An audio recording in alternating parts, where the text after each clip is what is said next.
Gravitation क्या चीज है। मैंने क्या किया था, अभी मैंने इसको ऐसे उछाला था, ये नीचे आया था, तो ये एक किसकी वजह से हुआ, ये नीचे क्यों आया, क्योंकि इसको अपनी तरफ किसी ने अट्रैक्ट किया। ठीक है, समझ में आ गया पहली चीज। दूसरी चीज, हम कहां पे रहते हैं, हम एक प्लैनेट है जिसका नाम है अर्थ, वहां पे रहते हैं। ठीक है, अब हमारी जो प्लैनेट है अर्थ, अगर हम अपने अर्थ की बात करें तो अर्थ इसमें भाई मोशन में है।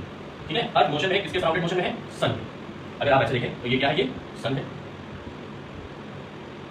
क्या है ये सन। ठीक, यहां पर ये सन हो गया, यहां पर अर्थ हो गई।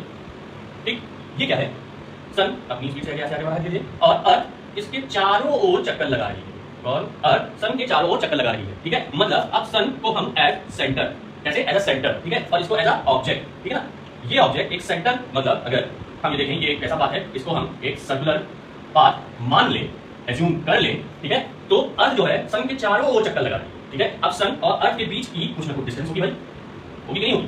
ठीक है, भाई अर्थ जो है वो सन से किसी डिस्टेंस पर प्लेस्ड है। ठीक, वो इसके चारों ओर चक्कर लगा रही है। अब ये चारों ओर जो चक्कर लगा रही है वो कैसे लगा रही है, वो लगा रही है अपने ही एक्सिस पे घूमते हुए, आगे बढ़ते हुए। ठीक है, समझ आ गया। तो ये बात क्या कहलाएगा, ये बात उसका सर्कुलर पाथ कहलाएगा। ठीक है, अब गुरुत्वाकर्षण को समझने से पहले कुछ चीजें हमको समझनी है। गुरुत्वाकर्षण मींस ग्रेविटेशन। देखिए, अगर ग्रेविटेशन को हम समझें तो ग्रेविटेशन का जो कॉन्सेप्ट था वो सबसे पहले हमारे पास, भाई हम लोग इंडियन लोग, ठीक है, तो सबसे पहले बताने वाले कौन थे, ऋषि आर्यभट्ट। याद रखिएगा इसको। ठीक है, उन्होंने बहुत अच्छी थ्योरीज बताई थी, लेकिन बाद में धीरे धीरे वो चीज हमारी, हम क्या है आप ये जानते हैं, ठीक है, कि हमको अपनी चीजें समझ नहीं आती, जब कोई बताता है, बार-बार बताता है, तो वो चीजें समझ में आ जाती है। ठीक है ना, तो बाद में इस पे जब थ्योरी हुई, थीसिस हुआ, उसको सोचा समझा गया, तब वहां से एक साइंटिस्ट, एक फिजिसिस्ट का नाम था, इसका नाम था सर इसैक न्यूटन। ठीक है, उन्होंने थ्योरी दी क्या दी, देखिए, जो मैंने सबसे पहले एक्टिविटी की, क्या दी, देखिए ये नीचे आया। ऐसे ही उन्होंने भी कुछ सोचा होगा, क्या सोचा, किस तरह सोचा, क्या देखा था उन्होंने, वो एप्पल के ट्री के नीचे बैठे थे, वो एप्पल उनके ऊपर गिरा था। ठीक है ना, तब उन्होंने सोचना उनसे शुरू किया था, क्या कि जब एप्पल उनके ऊपर गिरा, ठीक है, तो क्या हुआ, उन्होंने ये समझ गए कि अर्थ जो है वो ऑब्जेक्ट को अट्रैक्ट करती है। ठीक है, तो जब अर्थ ऑब्जेक्ट को अट्रैक्ट करती है तो न्यूटन ने ही अपना एक थ्योरी दी थी, एक लॉ दिया था, जिसका जो लॉ था एक्शन रिएक्शन।